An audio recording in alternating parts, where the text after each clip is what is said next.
നമ്മുടെ മനസ്സെന്ന് പറയുന്നത് മരിക്കോളെ നമ്മളൊക്കെ ജീവിക്കുള്ളൂ അല്ലേ. അതിന് മുമ്പ് എന്ന് പറഞ്ഞാൽ ഒരുപാട് ഏറ്റക്കുറച്ചിലുകളിൽ കൂടെ നമ്മളുടെ ജീവിതം കടന്നു പോകുന്നുണ്ടാവും. പല അപ്സ് ആൻഡ് ഡൗൺസ് നമുക്ക് എല്ലാവർക്കും ഉണ്ടാകും. പക്ഷേ പ്രശ്നങ്ങൾ വരുമ്പോൾ അവിടെ തളർന്നിരിക്കുകയല്ല വേണ്ടത്. അതിൻ്റെ പോംവഴികൾക്ക് അതിനെന്ത് ചെയ്യണം, അതിനാണ് നമ്മൾ മുൻതൂക്കം കൊടുക്കേണ്ടത്. അപ്പോൾ ഒരു കൗൺസിലിംഗ് പ്ലാറ്റ്ഫോം അല്ലെങ്കിൽ ഒരു കൗൺസിലർ എന്ന് പറയുന്ന ആൾ നിങ്ങൾ അതിന് സഹായിക്കുകയാണ് ചെയ്യുന്നത്. കേവലം ഒരു ഉപദേശം തരുന്ന ആളല്ല കൗൺസിലർ എന്ന് പറയുന്നത്.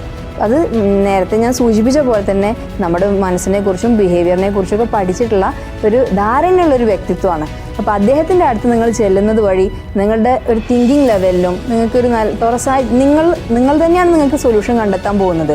അതിന് നിങ്ങൾക്കൊരു ചൂണ്ടുവലകയായിട്ട് ഒരു കൗൺസിലർ വർക്ക് ചെയ്യുമെന്നുള്ളതാണ്. ഒരു കൗൺസിലറുടെ അടുത്ത് പോവാന്ന് പറഞ്ഞാൽ ഒട്ടും നാണിക്കേണ്ട കാര്യമോ, ഒരാൾ കൗൺസിലർ അടുത്ത് പോയി എന്ന് പറഞ്ഞാൽ അത് കേട്ടിട്ട് പോയോ എന്ന് പറഞ്ഞ് ആശ്ചര്യപ്പെടേണ്ട കാര്യമോ ഒന്നുമില്ല.